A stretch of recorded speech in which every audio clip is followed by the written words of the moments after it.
la particularité de cette recette, c'est qu'elle est à la fois très simple et très complexe. Très simple parce que tout cuit dans la même marmite, One shot. Voilà, tout cuit en même temps. Mais il faut aussi savoir non seulement éplucher le plantain, savoir doser Les épices. Voilà, savoir assaisonner. Mais voilà, ça va très très vite. Ok, très bien. Oui, parce que tu parles de dosage d'épices, c'est hyper important parce qu'il y a des épices qui se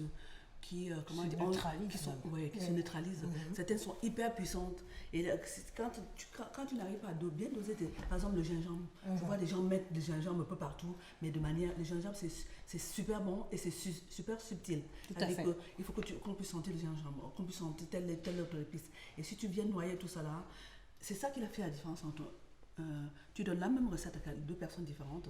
La personne qui sait doser ses épices et la personne qui ne sait pas doser. Exactement. Tu n'auras pas du tout le même goût, vraiment. Donc c'est tout un art. Les gens qui ont la main. Oui, voilà. Les gens qui ont la main. Mais papa, et puis comment je fais? Et tu refais la même chose, ça ne donne pas. Ça ne donne pas. Comment on dit? Chef à chef, à chef. Chef à chef, Bonjour. Bonjour, chef Élise. Bonjour Nathalie. Alors, je suis vraiment ravie de recevoir Nathalie aujourd'hui dans mon émission Chef à Chef. Ravie de recevoir Nathalie parce que c'est une femme comme moi. Jusqu'alors, toutes les émissions, c'était avec les hommes.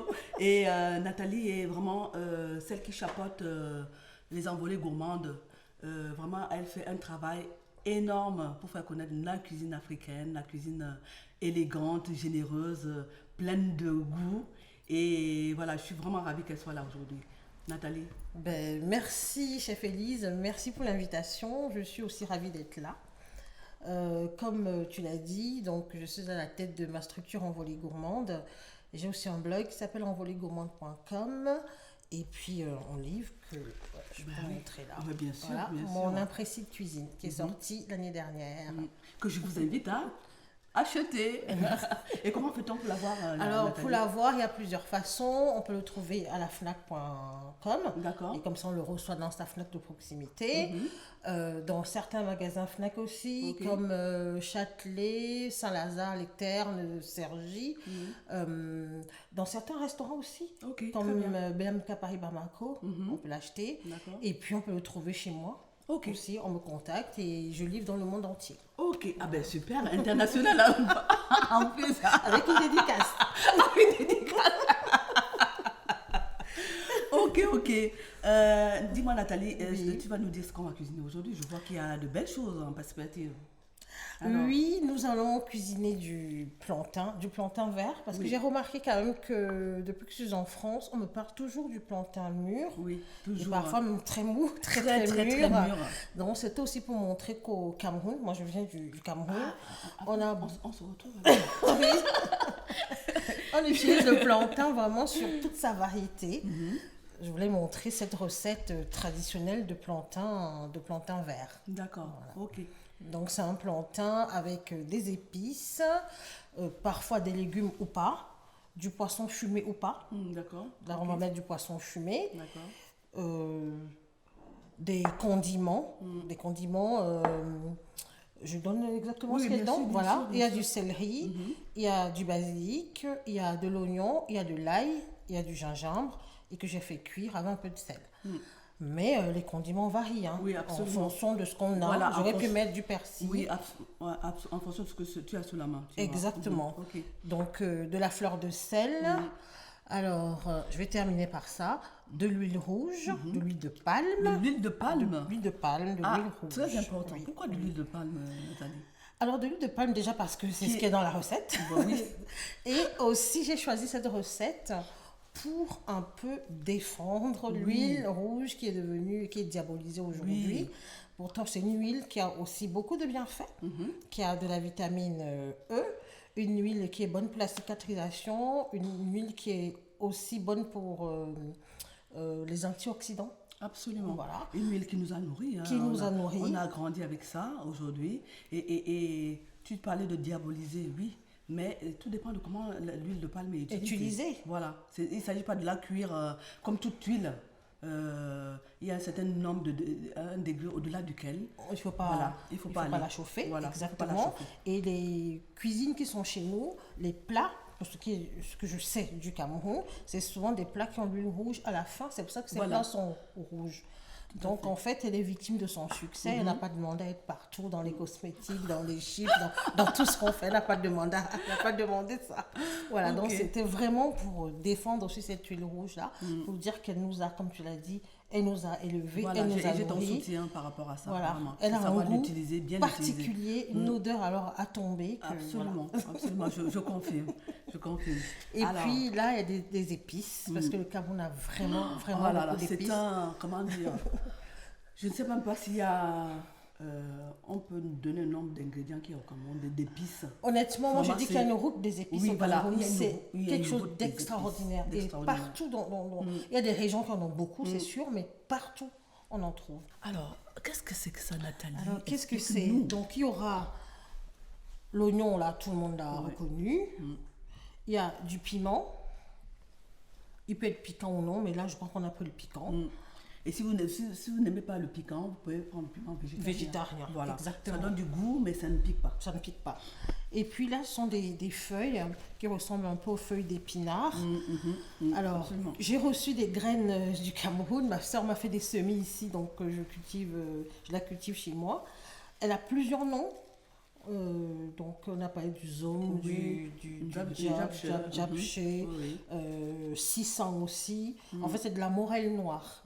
Voilà, c'est des légumes du village, comme on dit chez nous. Voilà. Un peu comme des épinards. Exactement. Donc, c'est une recette dans laquelle on peut mettre des légumes, comme des épinards et d'autres légumes ou pas. Ou de la morelle noire, comme celle-ci. Ok. Pour commencer la recette, il faut qu'on détache le plantain. D'accord.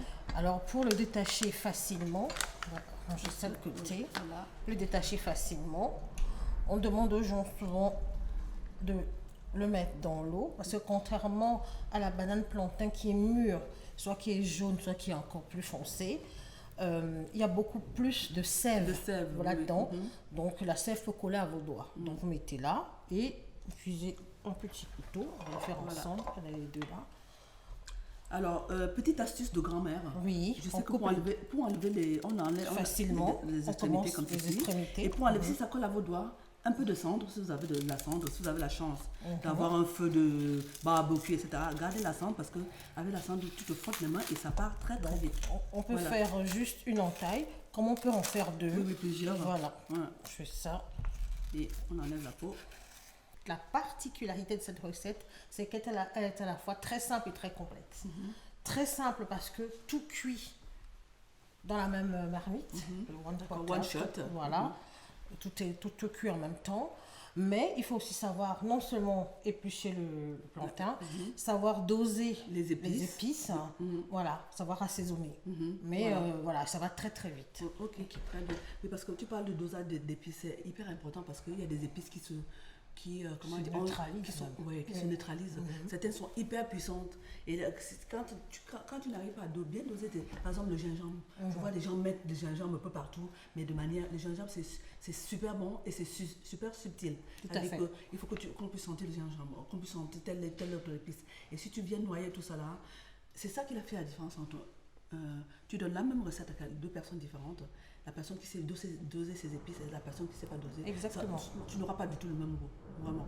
Donc c'est tout un art. Les gens qui ont la main. Oui, voilà. Les gens qui ont la main. Mais pop, et puis comment je fais? Et tu refais la même chose, ça ne donne pas. Ça ne donne pas. Comment on dit? Le poisson, on va le mettre. Le piment. Alors, précision, non, ça dépend de toi et des gens de chez toi. Non, c'est bon. Il y a des gens qui n'aiment pas la peau du poisson. Non, moi, je l'aime beaucoup. J'adore. Donc, oui, et souvent tu sèches la peau du poisson. Moi, j'aime beaucoup. Et tu mixes, ça te fait un petit truc qui est, comme tu disais tout à l'heure. Nathalie ne jette rien. Tout est en cuisine, tout est récupérable. Tout est récupérable. Voilà, tout est récupérable. Voilà. Donc ça, on va garder la peau. D'accord. Donc on peut mettre le poisson comme ça. D'accord. Directement. Ok. Voilà, vas-y. Parce que tout à l'heure, quand on va tourner un peu avec la spatule pour que ça ne brûle pas, le poisson va s'émietter de lui-même. Donc autant ne pas l'émietter. Voilà, absolument. Pour ce moment. Voilà, c'est bon. C'est là. Donc on a mis notre piment végétarien, on est d'accord, on a mis nos condiments. Je rappelle que c'était du gingembre, du céleri. J'ai mis un peu de basilic de mon jardin. D'accord. En fait, j'ai un tout petit jardin, bien, mais je mais- cultive beaucoup de choses. Voilà, de l'oignon, de l'ail. Voilà. Là, j'ai fait cuire un peu avec un tout petit peu de sel. Et ça peut rester comme ça un mois au réfrigérateur. Et Oui. à chaque fois, on met Voilà. la nourriture. On n'oublie pas, tu n'as pas, n'oublie pas si Un ça- peu d'huile. Voilà. Pour pas que ça s'oxyde, il faut toujours Toujours de l'huile dessus. Donc, il y a de Voilà. l'huile. Super. Alors, ton parcours, Nathalie, quand tu arrives, Ah oui. qu'est-ce qui s'est passé? Tu as fait autre chose ou tu as... comment Alors, dire? j'ai fait autre chose Ouais. et je fais autre chose. C'est particulier. Une Ah femme, oui, oui, oui. J'ai fait autre chose. Extraordinaire. Alors, ok. Je suis au Cameroun. Mhm. J'ai été à l'université.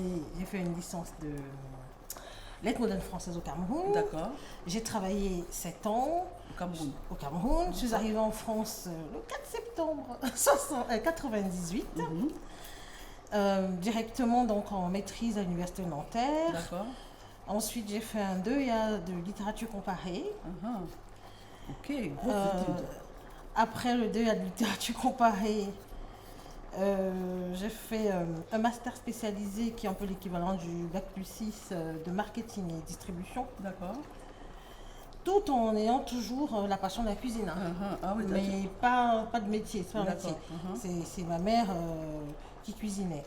Mais moi, je suis habituée à quelqu'un qui fait plusieurs choses en même temps. Ma mère était assistante de direction et cuisinait. Oui.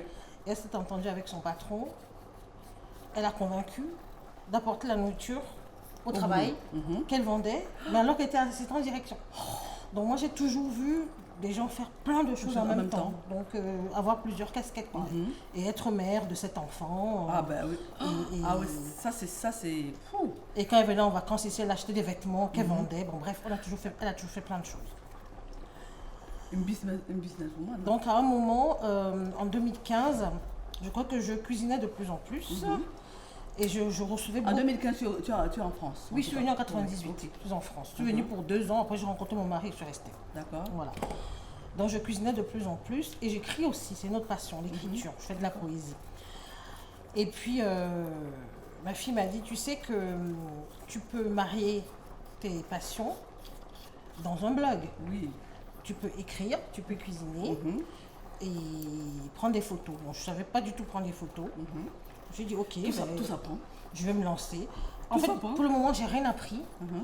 Je suis allée acheter un appareil photo. Non, mais quand je dis tout s'apprend, c'est-à-dire que... Et j'ai pris des photos. Tu bricoles toi-même. Voilà, tu et j'ai t'en- pris des photos. Voilà. Donc pour le moment, je Autodidacte. n'ai même pas encore, même sur Internet, cherché comment on photographie bien, comment on fait de la photo Mais culinaire, rien. t'as C'était des vraiment jolies à photos à sur ton l'instinct. blog. Oui.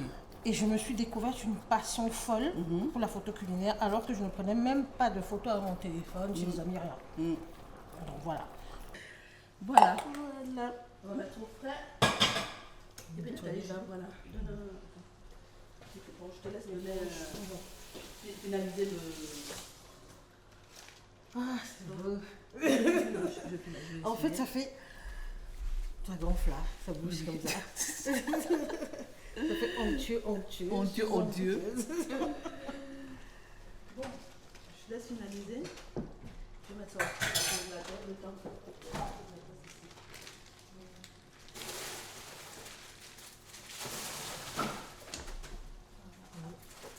Onctueux. Où est notre spatule là? La voilà. Merci. Voilà, je vais te chercher, je vais chercher le sac. Bon. On a tourné un peu de temps en temps pour que ça n'accroche pas. Voilà, ça va, c'est bon.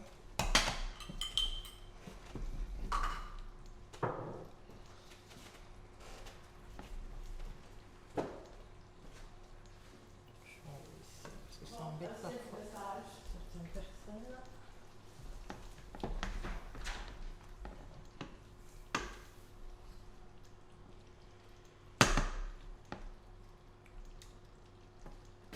On veut le persil, parce que ça peut embêter certaines qui mangent.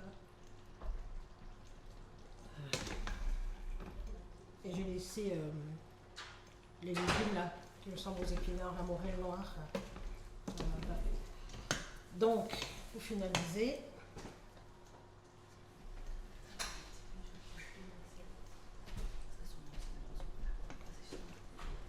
donc ça c'est l'équivalent d'à peu près, et je ne suis pas sûre que je mette tout, hein. C'est au fur et à mesure, voilà.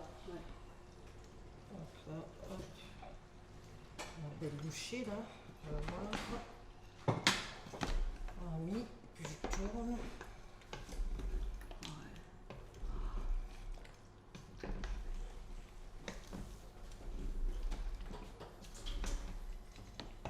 Deuxième belle bouchée et puis je crois que ça suffit. Voilà, on a mis deux comme ça. C'est comme ça que ça se présente. Hop. Donc je viens voir. Je laisse comme ça, c'est bon. Oui, voilà, ça c'est bon. super. Ouais. Ça, c'est trop, ça, c'est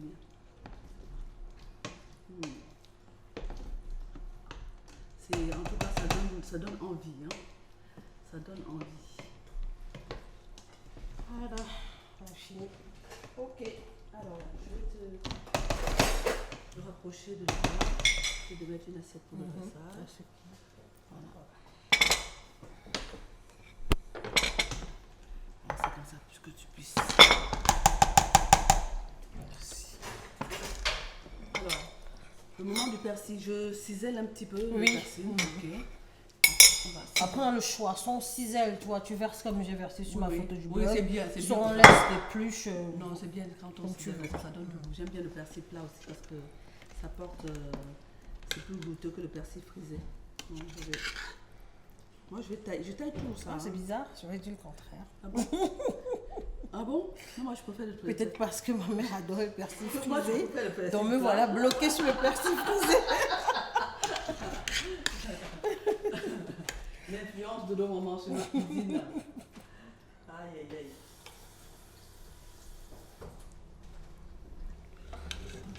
Pardon.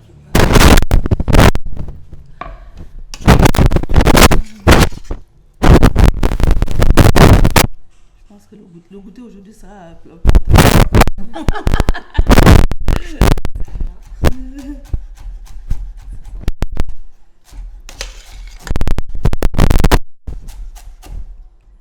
Regardez la pliche qu'on mettra au-dessus pour finir.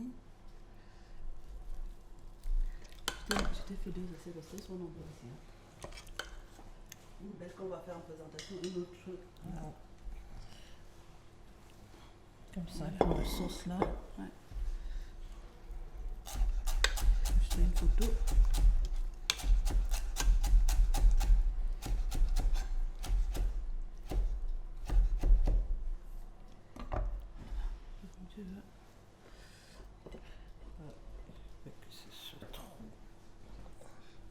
Petit piment juste pour la déco. Je vais pas mettre dedans. Voilà.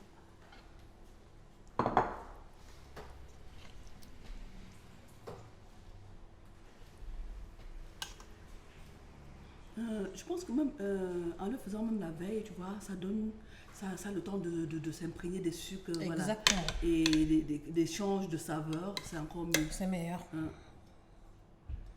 Ah oui, toi tu as ce piment là. Oui, Ok, non, mais j'aurais on pas va dû juste- mettre celui-là. Non, alors. c'est pas grave, tu peux mettre. Alors, Nathalie, c'est le meilleur moment. Le moment de la dégustation. Et il y a des gens qui sont autour et qui attendent. Sans doute, on va rien leur laisser. Non, on est généreux, on va leur laisser un petit peu. Il y en a aussi. Voilà, on a passé un super moment. Vraiment, Nathalie, merci pour cette recette généreuse. Merci pour l'invitation. Franchement, je suis très contente. Moi aussi. Et merci pour avoir pensé une émission comme ça. Oui. Vraiment, c'est initiative. Et si tu as d'autres chefs qui veulent venir, maman, on peut même faire ça à 2, à 3, remplir ces gens de bonheur et remplir les gens de bienveillance et de vraiment, il ne faut pas hésiter, et de partage. Voilà. On va goûter, on va vous dire ce qu'on pense. C'est un peu comme je goûte enfin, cette recette. Et déjà, ça me plaît. Donc, on va y aller. Ah.